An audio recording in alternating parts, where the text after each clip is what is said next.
I'm Mandolin Graham, member of Delta Sigma Theta Sorority Incorporated and licensed trauma therapist. I would like to share a quick note with you before you watch the following video. Maternal infant mortality and morbidity rates among Black mothers and babies are incredibly disproportionate. However, these rates are more than just numbers. I invite you to listen to the stories of mothers who have experienced complications during and following pregnancy, such as spontaneous coronary dissection, hemorrhage, and loss of their infants.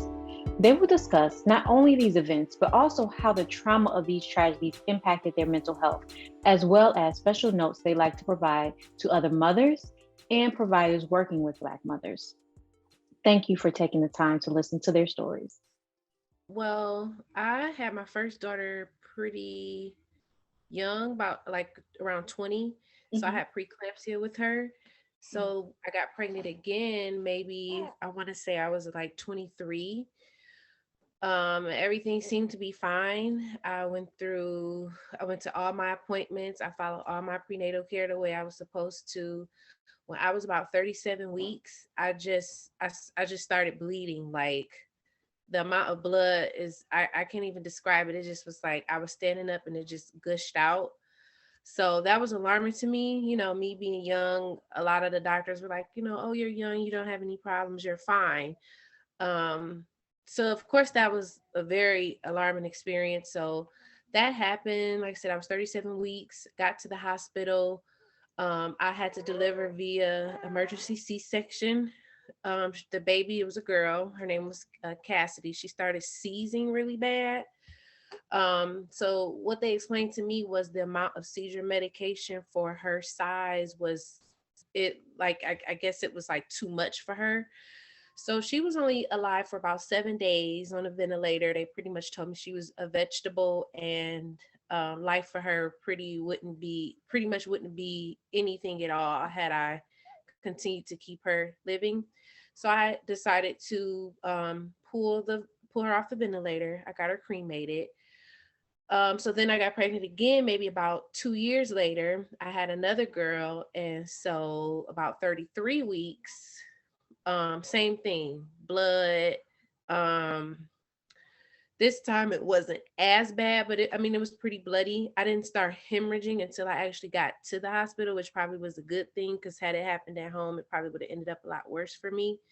So again, well, actually, they tried to make me deliver her vaginally because she was stillborn. By the time I got to the hospital, there was no heartbeat for her, but I started hemorrhaging too bad. So I had to have another emergency C-section. And at that point, they were like, oh, you may have to have a hysterectomy and things like that. And I was only 26 at the time, 26 or 27. So, that's devastating to a young woman who wants to still, have children.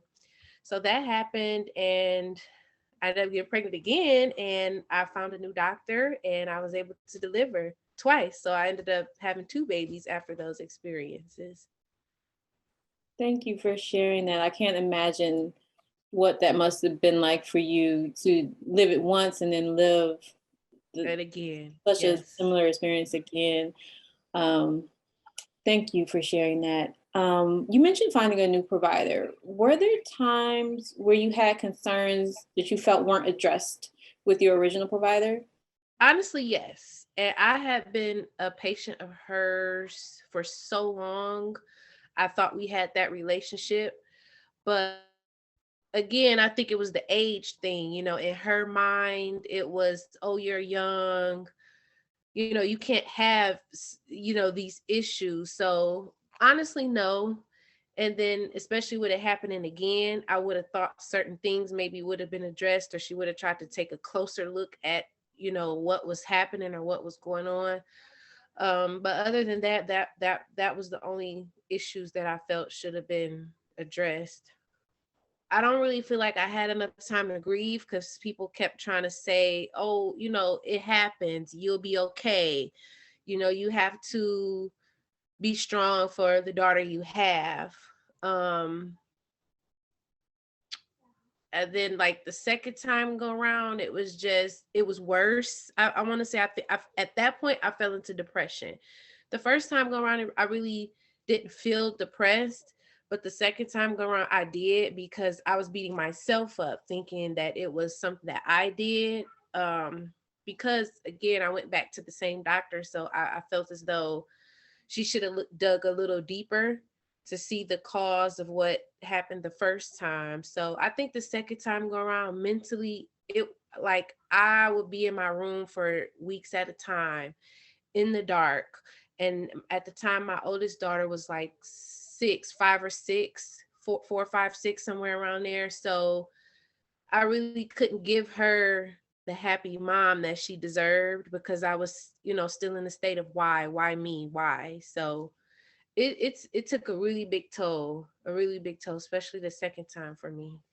Because I went through so many doctors, I was able to see how everybody did their work in a sense. I would say give the patients more time, because I think that's what I struggle with. I think some of the doctors that I saw were just too quick.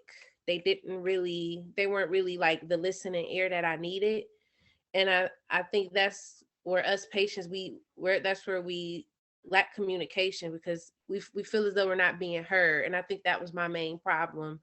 I wasn't being heard. I felt like I was being rushed. I felt like I was being compared to other patients when that to me that's a big no-no because everybody is different. Um that's about it. That's what I would say.